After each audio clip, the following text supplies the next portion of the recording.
tengo ya desde hace un rato aquí, sentado en esta mesa, a nuestro psicólogo Antonio Guerrero, que básicamente hoy ya está diciendo: tengo miedo de que haya otra conexión porque no sé cuándo voy a entrar. Antonio, muy buenas tardes ya. Buenas ¿Qué tal? tardes. ¿Cómo estás? Bien, con mucha hambre después de lo que estoy viendo ahí. Increíble, ¿no? Jolín. ¿Con qué te has quedado? A ver, Yo con todo me quedo. con todo. Yo me quedo con todo. A ¿Con mí me el gusta pan? todo. Con el pan también. Con el pan también. Todo para adelante. Bueno, Antonio, vamos a hablar de un tema importante, un tema que además viene al pelo, y es que hay mucha gente que ha estado durante todos estos días pendientes al tiempo. Ya no miramos el cielo de la misma manera, y hoy, recuerden, todavía a esta hora y hasta las 3 de la tarde, recuerden, tenemos aviso amarillo, por lo menos en la bahía de Cádiz, localidades como San Fernando, Puerto Real, Chiclana, Conil, Vejero, Barbate, están bajo ese aviso amarillo de la Agencia Estatal de Meteorología por lluvias en la zona. Unas lluvias que ya, pues casi que podemos decir que nos dan miedo. El miedo, ¿cómo lo gestionamos? Bueno, cada persona va a tener una manera de gestionar su miedo. Yo, como he visto, ¿no?, que hemos estado últimamente tratando mucho este tema, porque claro, desde que apareció la primera dana, todo se ha convertido como en una cosa muy complicada. Pues entonces yo quería hablar hoy un poco del miedo, pero desde un punto de vista más neurológico, más biológico, para que se entienda cuáles son los circuitos que funcionan cuando hay miedo. O sea, esto es como como conexiones, podemos decir. Exacto, claro, tenemos hay una serie de conexiones, una serie de estructuras dentro de nuestro cerebro que son las encargadas de dar lugar a las reacciones de miedo. Y entonces, pues bueno, como siempre, tú sabes que a mí me gusta siempre contextualizar un poco, ¿no?, antes de entrar en materia. Entonces, bueno, lo primero es, como ya hemos hablado otras veces, ¿no?, y hemos hablado del tema del miedo. El miedo es una respuesta adaptativa, es una respuesta primaria que nos ayuda a sobrevivir. Si no tuviéramos miedo, evidentemente, pues no sobreviviríamos porque no veríamos amenazas. Con lo cual, pues bueno, ahí tenemos una serie de estructuras en nuestra cabeza que nos van ayudando a que vayamos teniendo esas reacciones y nos podamos salvar, ¿sí? Entonces, hay una serie de miedos que nosotros vamos a ir teniendo en función de varias cosas, como por ejemplo la edad evolutiva, el desarrollo social. Es decir, que según nos vayamos encontrando en etapas madurativas distintas, nos vamos a ir encontrando con diferentes tipos de miedo. Con lo cual, pues bueno, ahí podemos ver que hay miedos evolutivos. Los miedos evolutivos son miedos que se van desarrollando en función de la edad. Por ejemplo, los bebés tienen miedo a la oscuridad, tienen miedo a los extraños, tienen miedo al vacío. Bueno, pero esos miedos evolutivos se pueden instaurar, se pueden quedar, porque hay adultos que tienen miedo a la oscuridad. Claro, porque si realmente no damos después una respuesta adaptativa, se convierte en un miedo que se perpetúa, ¿no? Date cuenta que cuando nosotros traemos un miedo de base, de serie, claro, al final es una manera en la que nuestro cerebro primitivo nos está alertando de una amenaza. En la oscuridad siempre hay peligro, porque no sabemos lo que hay. Por lo cual, pues bueno, aunque nosotros no tengamos de adultos miedo a la oscuridad como tal, pero nunca estamos tranquilos, aunque lo tengamos superado, ¿no? Por lo tanto, es un miedo que, a pesar de ser evolutivo y que evoluciona con el tiempo y mejora, pero siempre nos va a quedar un resquicio. Entonces, de hecho, bueno, el miedo al vacío es un miedo que es evolutivo, es un miedo de los pequeñitos. Los bebés, se hizo un experimento, ¿no?, y había una pasarela que iban gateando, y cuando llegaban a un punto donde había un vacío, ¿no?, había un cristal y se veía el vacío, ahí paraban, tenían miedo. Y ellos nunca se habían enfrentado a situaciones parecidas, con lo cual fíjate cómo es algo innato, ¿sí? Entonces, bueno, estos son miedos evolutivos. También tenemos miedos sociales, por ejemplo, el miedo al fracaso, tenemos miedo a la evaluación, tenemos miedo a ser rechazados, son miedos más sociales, tienen que ver con la interacción. Tenemos miedos, ¿no?, que van un poco también a nivel físico, al dolor, a la enfermedad, ¿vale? Van miedos más relacionados con nuestra parte más física. Hay miedos, por ejemplo, tipo fóbicos, que son miedos que van surgiendo a un determinado estímulo o alguna determinada cosa, a los animales, a la sangre, a las alturas, a volar. ¿Esos se adquieren o vienen de serie? Pues los miedos normalmente, como te digo, son experiencias como tales. Cuando hablamos de una fobia, ya hablamos de un miedo que es mucho más acotado, es como mucho más concreto, ¿no? A lo mejor nosotros como seres humanos tenemos un miedo a los depredadores como miedo evolutivo, pero a lo mejor, yo que sé, un perro es una cosa que no es un depredador, a priori no nos tiene por qué dar miedo, a no ser que hayamos tenido alguna experiencia o lo hayamos visto, nos lo hayan contado, de peligro, pero a priori no tiene por qué haberlo. Cuando hablamos de fobia, pues bueno, probablemente es porque hay alguna experiencia propia o vicaria que se ha generado ahí, o por asociación, y entonces puede aparecer, ¿no? Entonces, bueno, si quieres un día hablamos del tema fóbico Sí. y explicamos un poco cómo son los procesos que se dan de fondo ahí para que se pueda comprender un poquito mejor. Pero bueno, es un tipo de miedo también que aparece, el miedo fóbico. Tenemos miedos psicológicos también, ¿no? Un poco el miedo, pues como decíamos, ¿no? Al fracaso, al éxito. Fíjate, el miedo al éxito. Miedo al éxito. También existe, porque claro, el tener éxito implica que todo va a cambiar. Yo voy a tener unas expectativas, voy a tener una actitud que voy a tener que tomar de cara a cómo yo me voy a encontrar cuando esté en ese punto que a lo mejor no sé manejar. Y entonces el miedo al éxito también, hay una conexión ahí con el miedo. ¿Dónde se encuadraría, por ejemplo, miedos como el miedo a la muerte, por ejemplo? Pues esos son un tipo de miedos existenciales. Hay un tipo de miedos que son los miedos existenciales, como por ejemplo la muerte, el infinito, ¿no? El pensar en algo que nuestra mente no entiende. Darte cuenta que los miedos existenciales son aquellos en los que yo no tengo ninguna explicación que darle y nunca voy a llegar a comprender. El miedo a la muerte nunca lo vamos a saber ni lo vamos a entender, porque conecta con un concepto que es el infinito, ¿no? La eternidad, y eso nuestra mente no está preparada para entender ese concepto, porque todo en nuestra mente tiene un principio y tiene un final. Con lo cual algo que es infinito o eterno nuestra mente no lo entiende y por lo tanto hay mucha angustia. Ante eso genera mucho vértigo, ¿no? Es como un miedo como muy atroz, ¿no? Al no saber, ¿no? Lo que nos podemos encontrar. A ver, tenemos muchos tipos de miedos. Nos podemos llevar aquí toda la tarde hablando de los miedos. Pero me decías antes que hay estructuras, ¿no? Conexiones, no sé cómo lo has explicado antes, que me ha gustado, como un circuito, ¿no? ¿Cómo es ese circuito? Pues mira, nosotros cuando hablamos desde un nivel más neurológico, más neurobiológico, lo que hablamos son de estructuras dentro de lo que es nuestro cerebro. Nuestro cerebro está dividido como, si lo podemos decirlo de una manera como muy simple, como en tres partes. Tenemos lo que llamamos el cerebro reptiliano, que tiene que ver con el primer cerebro, por llamarlo de alguna manera, que teníamos cuando nos desarrollamos como seres, que lo que incluye es el cerebelo, ¿vale? Y el cuerpo, lo que es el tallo, ¿vale? Sí. Entonces, claro, esto está muy relacionado con lo que son funciones básicas, funciones de respiración, función de la sangre, el ritmo, la tensión, todo lo que tiene que ver con el cuerpo, tiene que ver con esto, la marcha, todo esto va con el tema cerebelo. Después tenemos un sistema que se llama el sistema límbico, que el sistema límbico está más relacionado con el tema emocional, es como un cerebro de mamífero. Entonces aquí aparecen pues situaciones en las cuales hay unas habilidades un poco sociales más básicas, ¿vale? De comunicación, de comprensión. Entonces, pues el cerebro, aquí es donde está la amígdala, que es la amígdala famosa, que todo el mundo conoce, la amígdala, el hipotálamo. Pues la amígdala está aquí, que es la que activa esas respuestas de huida, de defensa, de lucha, en caso de ser necesario, si percibe amenaza por alguno de los canales. Y por último, la parte más nueva de nuestro cerebro, que es la corteza, que es lo que se llama el neocórtex, que es toda la estructura que nosotros vemos, ¿no? Que tiene los subsúricos, los hemisferios. Entonces, esta es la parte de la neocorteza. Lo que se parece a una nuez, ¿no? Exacto. Esa es la parte de la neocorteza. Esto es lo más nuevo, evolutivamente hablando, que es donde se ubican las facultades más superiores. Aquí es donde está la planificación, las habilidades de pensamiento racional. Todo esto está en la parte de la neocorteza. Y una de las estructuras más importantes que tenemos, de la que más trabajo da, es el prefrontal, que está justo detrás de la frente. Y ahí hay una importante función con el miedo. Está en la parte del prefrontal. O sea, el miedo está aquí. Entre una de las zonas, aquí es donde se decide si hay o no amenaza, en el prefrontal. Fíjate, qué curioso. O sea que todos estamos preparados para sentir miedo. Evidentemente. Si no tuviéramos, no sobreviviríamos. Eso lo tenemos que tener claro. O sea, si tenéis miedo, bienvenido a la normalidad. Es decir, entonces vamos a ver que ahora dentro de lo que son los circuitos del miedo tenemos dos vías de activación. Claro, porque no es lo mismo que estemos aquí hablando tú y yo de buena primera, explote algo. Hay que tener una reacción espontánea de miedo, que esto es lo que se considera el ciclo rápido. O que ahora, por ejemplo, estemos elaborando todo lo que ha pasado en Valencia, lo que ha pasado en Málaga, que ya es una elaboración distinta que nos va a conectar con situaciones que nos van a generar miedo, pero porque hay una información distinta, si te das cuenta. Son vías diferentes de activación, ambas acaban en el mismo punto, solo que una es más rápida que otra dependiendo de la estimulación. ¿La rápida puede ser más real? Real son las dos. Reales son las dos. Lo único que pasa es que la rápida es para situaciones de amenaza inminente.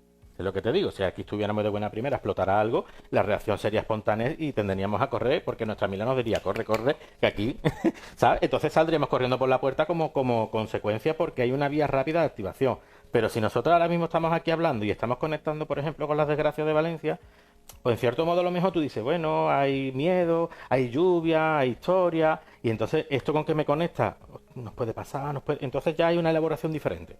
¿Sí? Entonces, al haber una elaboración diferente, el miedo sigue apareciendo, pero va de una forma más larga. Más Larga, más lenta. lenta. Pero vamos, cuando te hablo de lentitud, te estoy hablando de que a lo mejor son 70 milisegundos.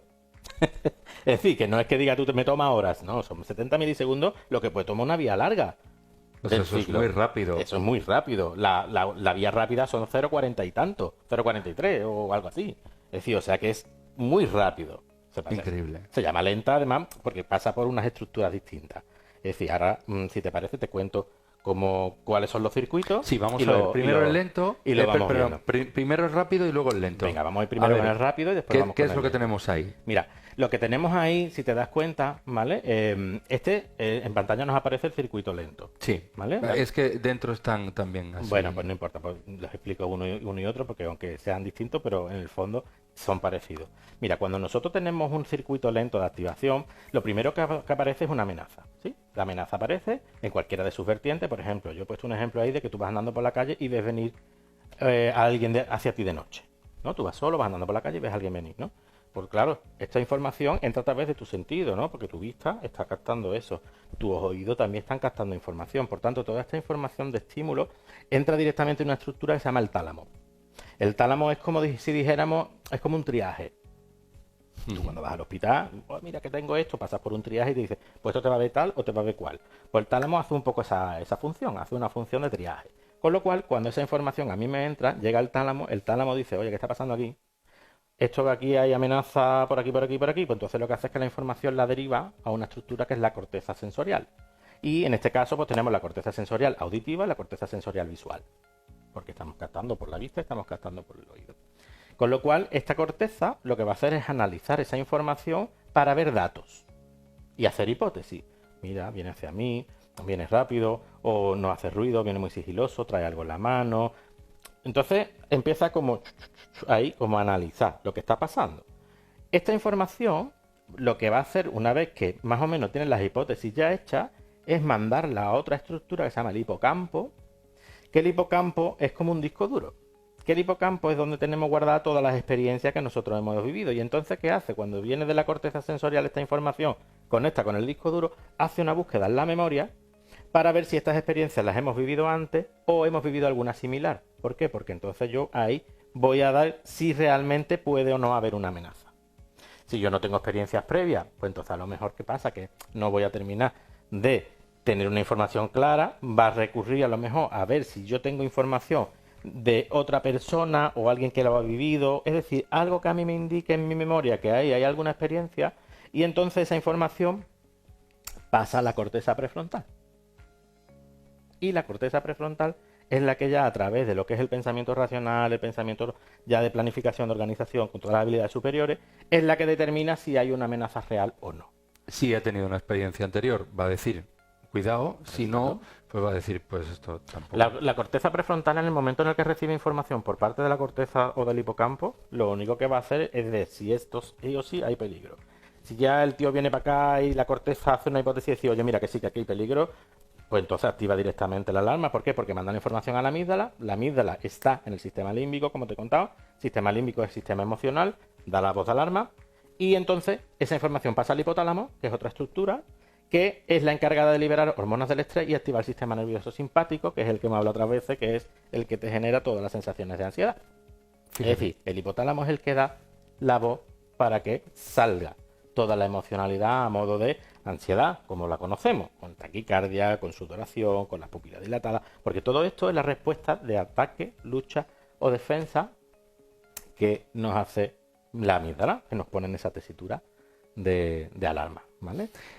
El circuito rápido, lo que hemos hecho ha sido acortar, es claro, decir, directamente vamos casi al último paso. Claro, lo que hace el circuito rápido es que la información entra directamente por el sentido, pasa al tálamo, el tálamo directamente, en vez de mandarlo a la corteza, lo manda a la amígdala da la alarma y por lo tanto el hipotálamo descarga. Es decir, por eso te digo que aunque son distintos porque implican distintas estructuras, el circuito básicamente activa lo mismo, que es la amígdala. La amígdala es como un poco el centro, es como el centro de mando emocional.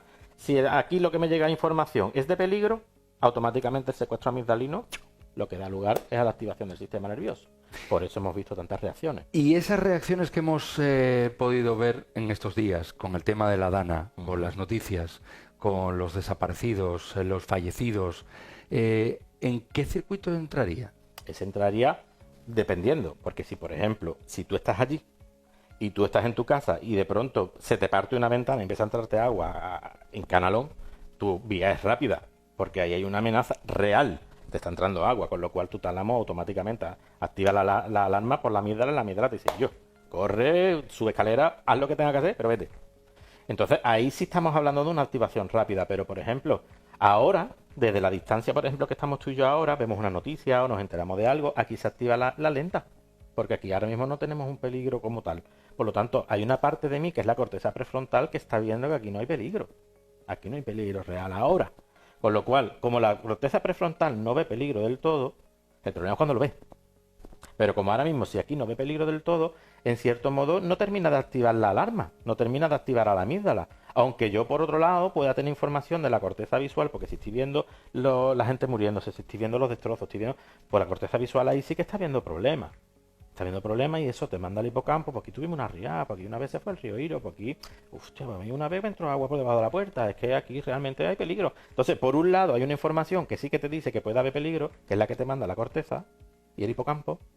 Pero por otro lado, la corteza prefrontal no ve que ahora haya peligro de verdad. Con lo cual, como hay mensajes contradictorios en la amígdala, no se produce una activación como tal del sistema. Pero tiene que haber ese punto del prefrontal. De todas maneras, el miedo, ¿podemos decir que le podemos buscar el lado bueno? Claro, lo primero que tenemos que entender es que el miedo es protector. Da igual en el momento en el que lo queramos catalogar. Miedo significa autoprotección.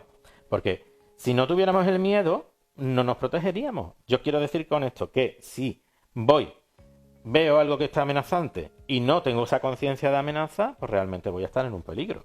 Por lo tanto, uno de los primeros síntomas, como el miedo, es protector, ¿vale? También, date cuenta que nosotros, a nivel de evolución, también nos sirve para ir afrontando miedos. ¿Sabes qué te quiero decir? Porque claro, el que yo tenga un miedo puede hacer que me bloquee o me paralice, pero también me puede motivar a decir, yo quiero superar esto, quiero mejorar, quiero crecer, quiero. Entonces ese yo quiero forma parte también de uno de los beneficios que puede tener el miedo, que es la capacidad de resiliencia, la capacidad de autosuperación, que también va muy unida, pero date cuenta que yo para poder superar un miedo me tengo que exponer a él. Entonces es importante, ¿no? El crecimiento personal, por supuesto, porque claro, yo crezco como persona cada vez que afronto algo que temo, ¿no? Cuando veo que soy capaz, pues un mensaje que me voy dando al final, construyo ahí es, oye, mira, pues a pesar de todo he podido, con lo cual, pues bueno, pues es un mensaje positivo, ¿no? Y también, pues bueno, fomentar la empatía. Fíjate lo que hemos estado viendo, qué ha pasado con ese, ahora le quieren cambiar en Valencia incluso hasta el nombre al puente, ponerle el puente a la solidaridad, por lo que se ha visto. Eso forma parte también de una experiencia compartida de miedo, porque a lo mejor tú no lo has vivido igual, pero también has sufrido.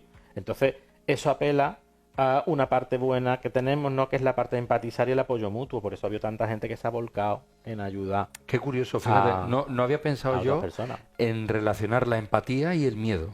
Claro, es curioso, es curioso. Claro, es importante, ¿no? Tú empatizas con una persona cuando puedes entender su punto de vista. Entonces, claro, si tú en algún momento has tenido miedo por algo, no significa que a lo mejor tú te hayas visto en una riada como han estado ellos, pero a lo mejor tú te has visto en alguna situación en la que has visto por algún momento que te puede peligrar tu integridad. Con lo cual, oye, es decir, o sea, yo entiendo lo que está pasando a esta gente, a lo mejor lo estoy viviendo, ni sé cómo lo están sintiendo ellos, pero yo sé que eso no se pasa bien. Entonces apela a esa empatía, a ese querer ayudar, al altruismo.